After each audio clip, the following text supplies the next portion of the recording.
Bonjour, aujourd'hui on va partir sur 5 avis de one shot. Je sais qu'il y a des gens qui n'aiment pas les one shots, mais moi je trouve que c'est un excellent compromis parce qu'on a envie de lire un manga, soit on n'a pas le temps de lire une grosse série, soit on n'a pas l'argent d'acheter des grosses séries, mais en one shot on a l'histoire du début à la fin. Il y en a qui sont bien, il y en a d'autres qui sont moins bien. Je sais que c'est des lectures que j'aime beaucoup parce que comme ça je lis des séries et je lis un ou deux one shots. Et du coup là je vais vous présenter les derniers one shots que j'ai lus, donc ça va être une première impression mais concentrée sur des one shots.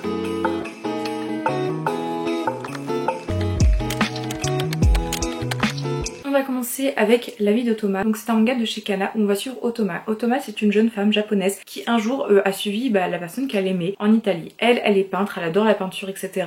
Elle va suivre en Italie, elle va vivre la belle époque à Palerme avec la personne qu'elle aimait et elle va évoluer dans ce monde un petit peu de peinture etc. Sur ses vieux jours elle revient au Japon et on va suivre un petit peu ce récit là. En fait par le récit qu'elle va raconter sa vie et ses rencontres avec d'autres personnes, on va avoir des relents du passé qui vont apparaître. Alors ce que j'aime beaucoup avec La vie d'Otoma c'est que c'est quand même une vie très intéressante. On voit une jeune femme qui par amour a quitté le Japon pour l'Italie, s'est adaptée à l'Italie, a été amoureuse, a été peintre etc. Donc a eu un certain statut et elle revient au Japon etc. Et la vision et l'espérance qu'ont les autres sur sa vie. Un côté très nostalgique d'Otoma. On a un récit quand même plutôt fort, plutôt impactant. Je trouve que c'est très sensible aussi. Si vous êtes sensible, je pense que ça va vous toucher. On a des notions d'amour véritable, d'amour qui perdure dans le temps avec les années et les épreuves.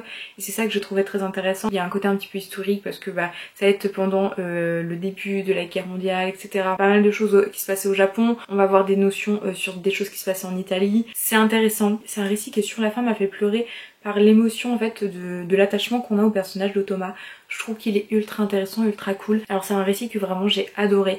Je pourrais pas vous dire à quel point j'ai aimé ma lecture parce que je l'ai sorti, j'avais le sourire aux lèvres et j'avais la petite larme qui coulait parce que c'était émouvant. J'émettrais quand même un bémol, c'est que en fait vu qu'on suit la vie d'Otoma, c'est qu'en fait on va suivre des événements de sa vie où on passe quand même plutôt vite dessus. Ce qui est normal, c'est quand même plutôt court, c'est vraiment un récit simple et on va avoir son passé, son présent qui se mélangent. Moi j'adore ce genre de récit. Mais vu qu'on passe vite, en fait c'est nous qui allons faire nos propres conclusions sur le deuil, sur la guerre, sur comment sont vécues les choses, sur la place de la femme, sur les responsabilités qu'on nous met, sur la belle famille et la pression pour avoir des enfants etc.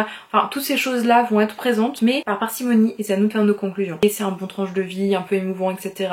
C'est plus que ça.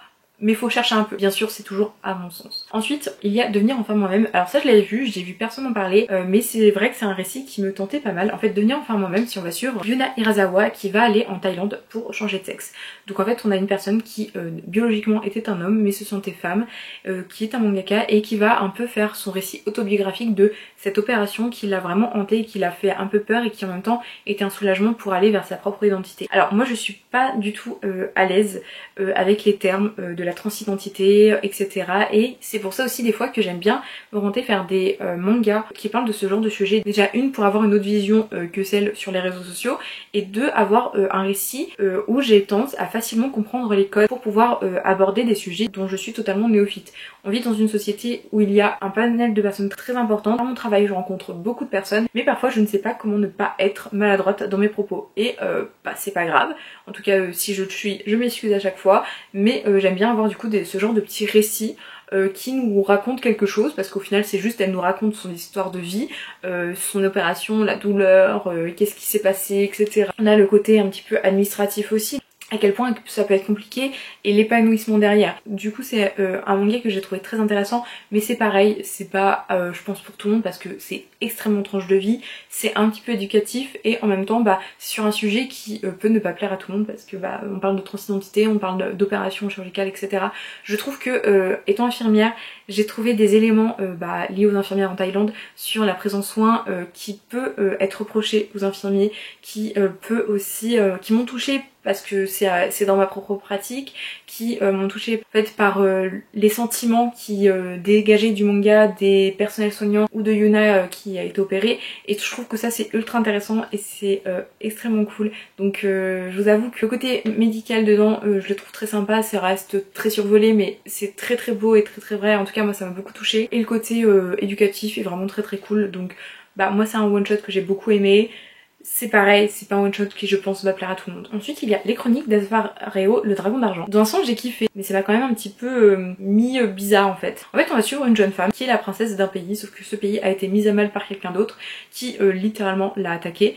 Du coup, elle, en tant que princesse, elle est un peu esclave de cette personne. Elle se rend compte qu'il y a aussi un autre esclave qui est un dragon. Par cet arfait, elle peut discuter avec ce dragon et du coup, on va avoir du coup ces deux personnages qui vont apprendre à se connaître et tout, à s'apprécier et tout. Et elle va s'enfuir du pays, il va y avoir pas mal de rebondissements en fait politiques, très clairement mis avec une sous-jacente de romance, soit une alliance romantique, soit respecter ses propres sentiments, etc. Mais je vous avoue que la romance est avec le dragon. Voilà.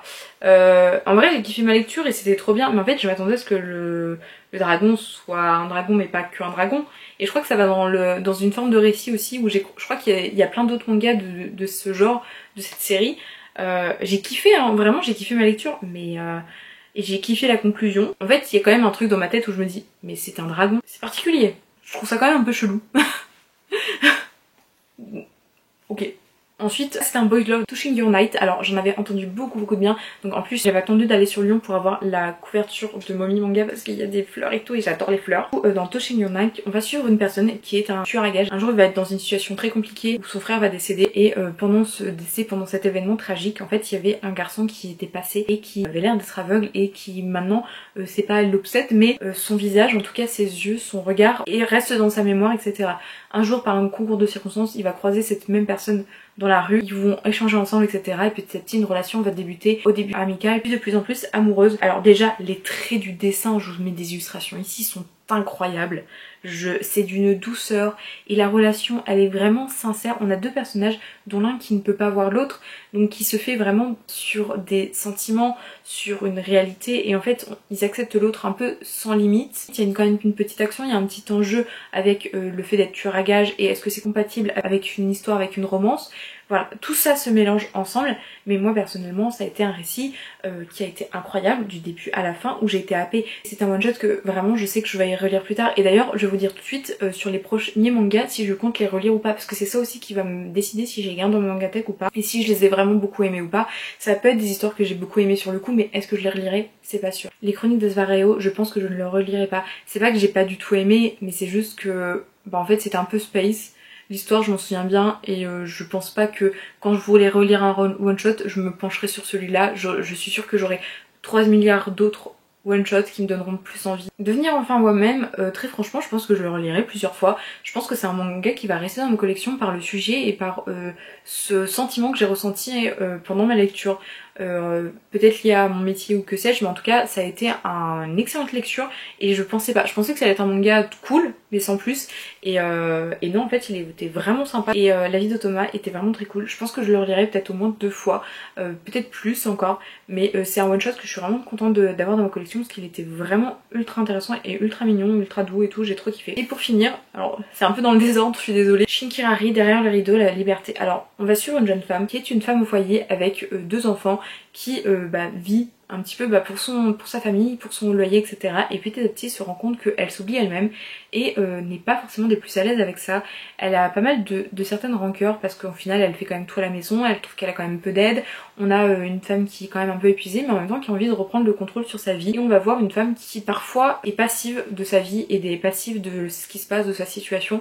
Et parfois au contraire va prendre un peu le taureau par les cornes et va décider d'être un peu plus active, d'aller chercher du travail, au plus d'être mère en foyer, va répondre à son mari, etc. On va voir cette ambivalence dans ce manga où en fait on va suivre quelqu'un qui vit sa vie, qui n'est pas forcément des plus faciles parce que être mère au foyer ce n'est pas facile, qui accepte parfois oui, parfois non sa situation, qui va être confrontée à des drames personnels et ça a été une histoire que j'ai kiffé, hein, franchement. Les dessins sont très minimalistes, je pense que c'est pour mettre l'accent sur le récit et je vais pas vous mentir, pendant mon récit parfois j'étais un petit peu énervée de la situation parce qu'en fait on a quelqu'un qui est parfois passif et je pense que ça a tendance à m'énerver et son mari m'énervait aussi pas mal. Mais en même temps, en fait c'est crayon de vérité. Et après ma lecture, j'étais scotchée un peu en mode waouh, qu'est-ce que je viens de lire. Parce que si vous aimez les récits un peu forts sur les droits de la femme, etc., mais par des tranches de vie, alors franchement vous avez tout gagné. Parce qu'en fait, on suit un récit véridique sur une femme qui a des émotions et qui soit les partage, soit les garde pour elle. Et qui se rend compte que ces émotions parfois sont pas les bonnes. Mais en même temps, on peut pas s'en empêcher. Alors vraiment, est-ce que j'ai besoin de vous en dire plus? C'était vraiment un récit d'une justesse et avec un plaisir de lecture particulière parce que c'était une lecture qui était dure, mais après coup, quand j'ai refermé le manga, je me suis dit ah ouais, je lis un manga qui est intéressant, qui est cool, qui inventent des termes forts. J'étais énervée après mes lectures. J'étais énervée. J'étais en mode mais j'étais énervée contre le monde, j'étais énervée contre les hommes, etc. Mais du coup ça veut dire que j'ai ressenti quelque chose pendant ma lecture. Et ça, il n'y a pas beaucoup de manga qui peut me dire je me suis énervée. Bon, j'ai été émue, j'ai pleuré, j'étais triste, j'étais heureuse, ça oui, mais j'étais énervée, c'est quand même quelque chose qui est plutôt rare dans un manga, et là vraiment, j'étais vénère. J'étais vénère après ma lecture. Après, je vis mes lectures, hein. Mais du coup, je trouve ça ultra intéressant. Après, vu que j'étais vénère après ma lecture, je suis pas sûre de relire ce manga plusieurs fois.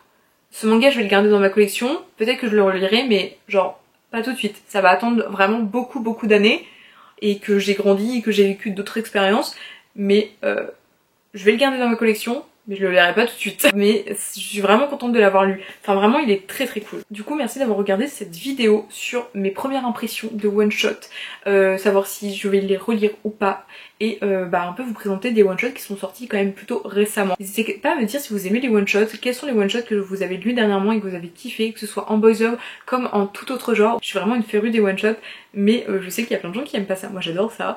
N'hésitez pas du coup à commenter, à liker cette vidéo, ça me fait un énorme soutien sur cette petite chaîne, et bien sûr à vous abonner si vous aimez mon contenu, si vous aimez les mangas, les animés, ce genre de choses.